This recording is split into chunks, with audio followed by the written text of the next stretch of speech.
All right, guys, when we left off, Julius Caesar had been assassinated, murdered by his friends in the Senate. His adopted son is going to beat Mark Antony for control of the government of Rome. And then we have the introduction of a very long period of peace in Rome, the Pax Romana.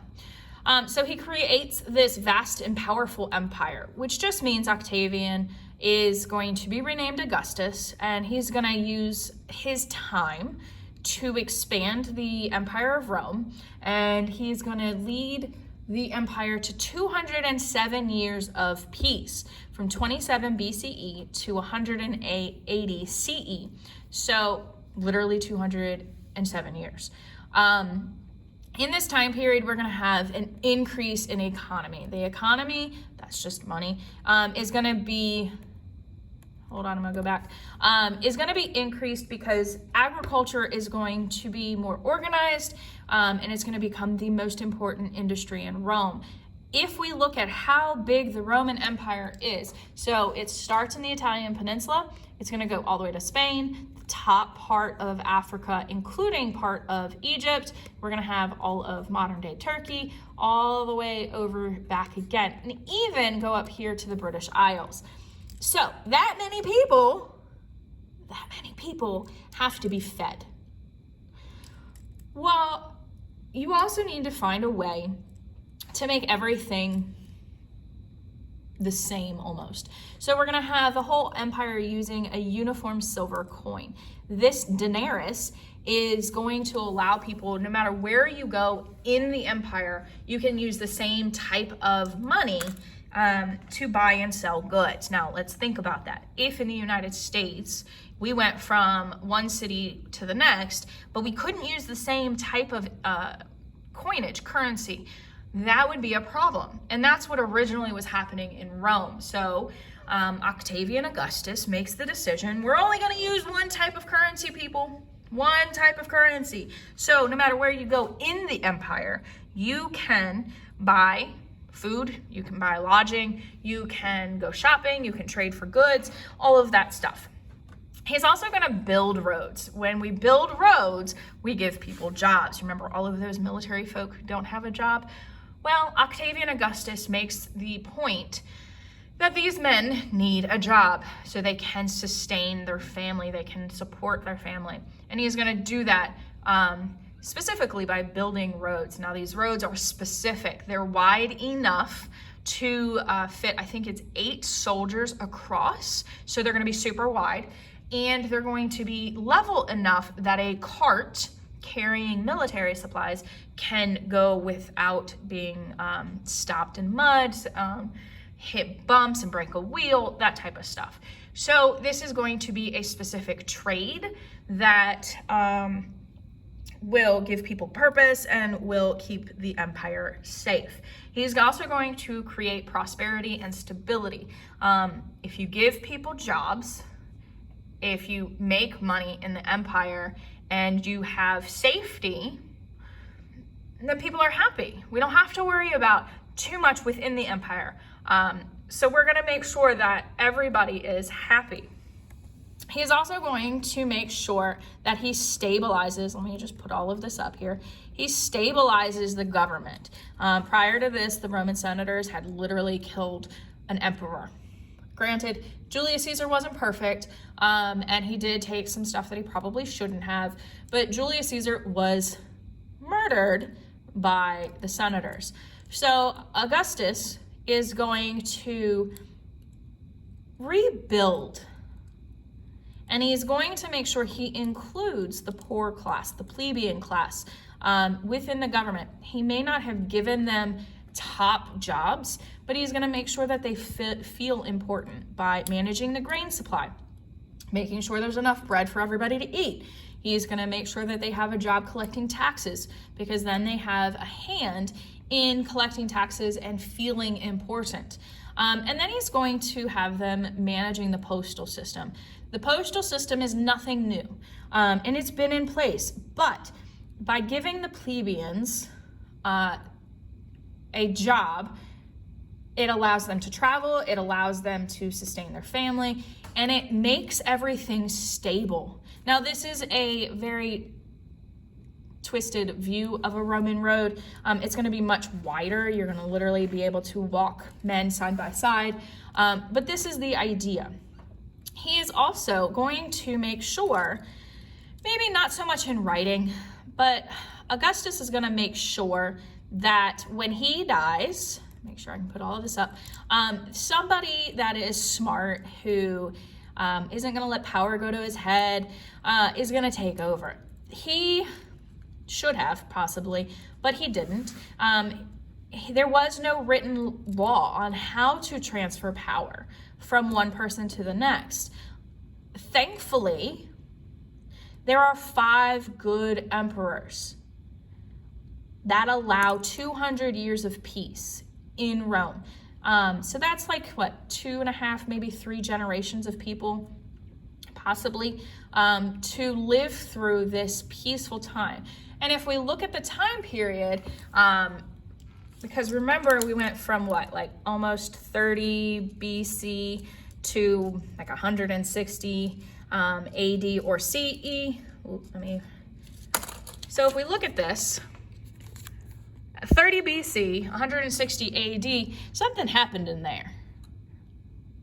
So let's start thinking about what good things or bad things or just things in general happened in that time period, along with the stabilization of the government, the stabilization of the economy, the military, all of those big pieces.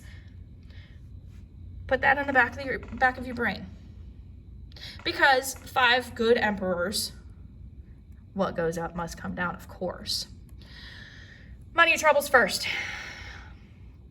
Money troubles, come on now. After the Pax Romana, money troubles are going to be the biggest issue that happened. I'm just gonna throw all of it out.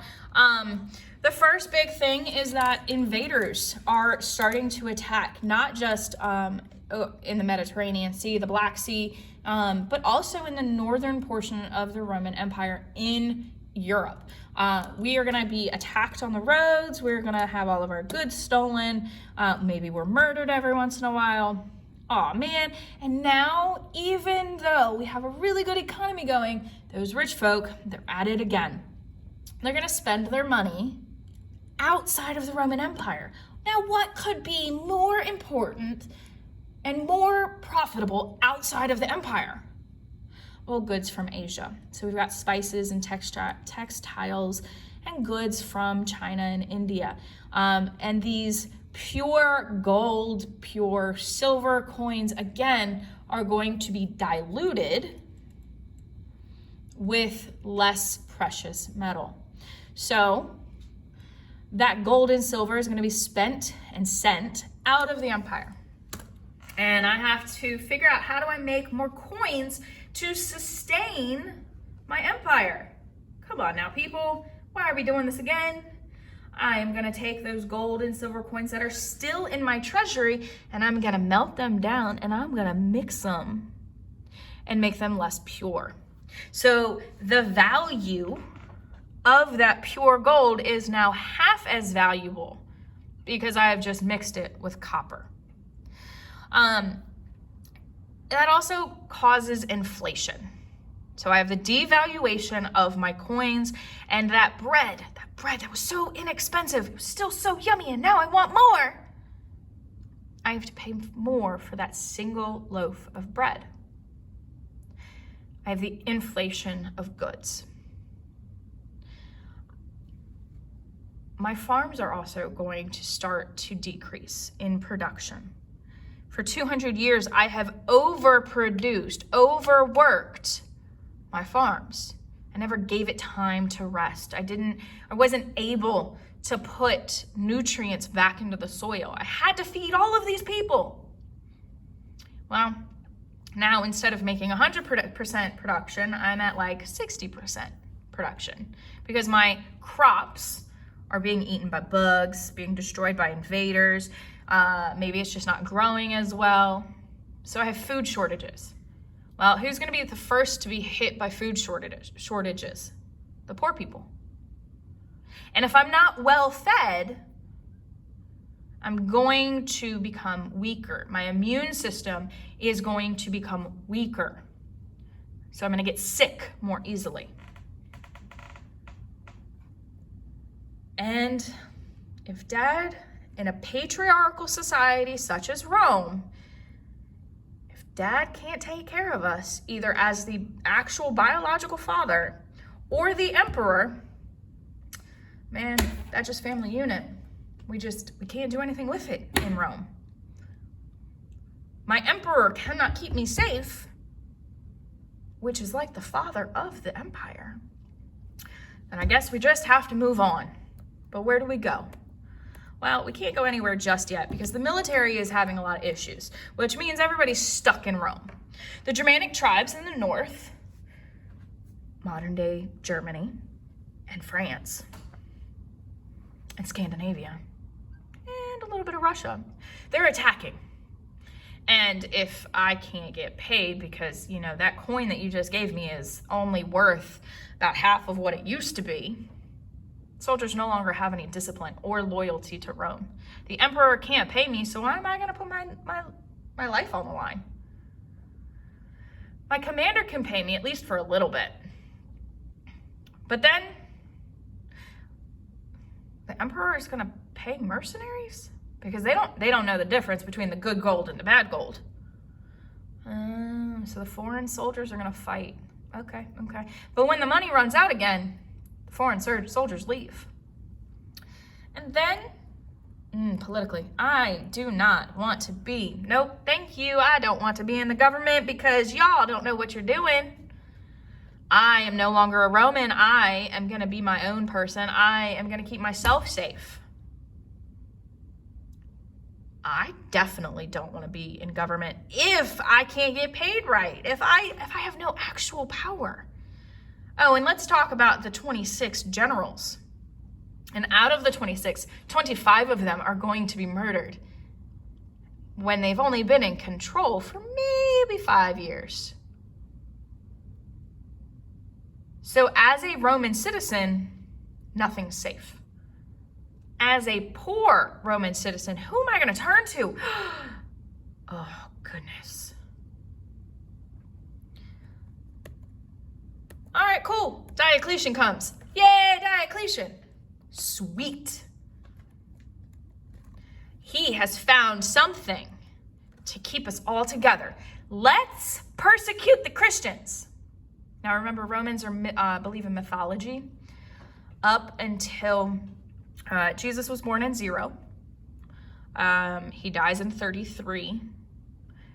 But that's a weird religion. They only have one God. And what about all of the gods? Because we have to make sure, as a Roman and somebody who believes in mythology, we've got to make sure we take care of all of the gods.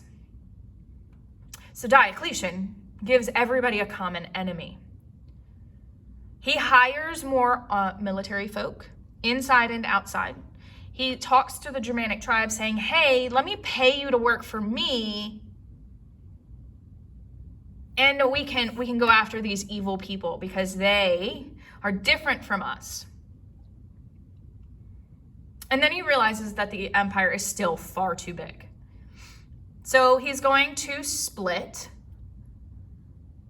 the empire. We have our east versus west. In the east,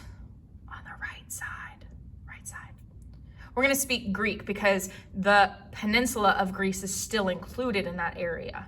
On the west side or left side, we're going to speak Latin because that's what the Catholics speak. That's what the Christians, we're eventually going to get there. We have to speak Latin.